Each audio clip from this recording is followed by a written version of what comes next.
আজকে আপনাদেরকে একটা নিউজ দেই। যারা সৌদি আরবে মনে করেন যে অনেকদিন এসে বসে আছেন, ২ মাস ৩ মাস এরকম বসে আছেন এই যে আকামা পাওয়ার জন্য। যারা নতুন আসছেন, আকামা এখনো পান নাই। তো আপনাদের একটা নিউজ দেই। বর্তমানে মনে করেন আপনার আকামা মনে করেন যে নাম্বার হচ্ছে।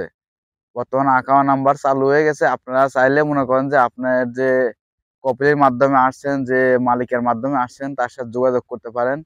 আপনার এখন মনে করেন যে আকামা বের হচ্ছে। যারা নতুন আসছেন তাদের মনে করেন যে আকামা বের হচ্ছে। আপনার আকামা নাম্বার চলে আসছে। তো যারা ২ মাস ৩ মাস মনে করেন যে বসে আছেন এই আকামার জন্য, মনে করেন যে কাজে যাইতে পারতেছেন না, বা আকামা ছাড়া তো সৌদি আরবে আপনি বের হইতে পারবেন না। এই আকামার জন্য বসে আছেন।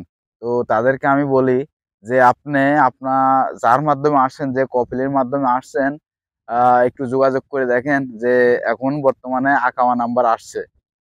আকামা নাম্বার আসলে মনে করেন যে আপনি আকামা সংগ্রহ করেন, করে আপনি কাজে যেতে পারবেন। তো যারা দীর্ঘদিন বসে আছেন তারা একটু খোঁজ নেন, ঠিক আছে? খোঁজ নিলে মনে করেন যে আপনি আকামা নাম্বার এখন বেরোইছে। তো আমি গত কয়েকদিন আগে একটা নিউজ দেখলাম যে আসলে আকামা নাম্বার বের হইছে। অনেকেই বলতেছে এখন নতুন আকামা হচ্ছে। তো যারা অনেকদিন বসে আছেন তারা একটু যোগাযোগ করেন। যার মাধ্যমে আসছেন, যে কপিলের মাধ্যমে আসছেন তার সাথে যোগাযোগ করেন, বা যে সাপ্লাইয়ের মাধ্যমে আসছেন যোগাযোগ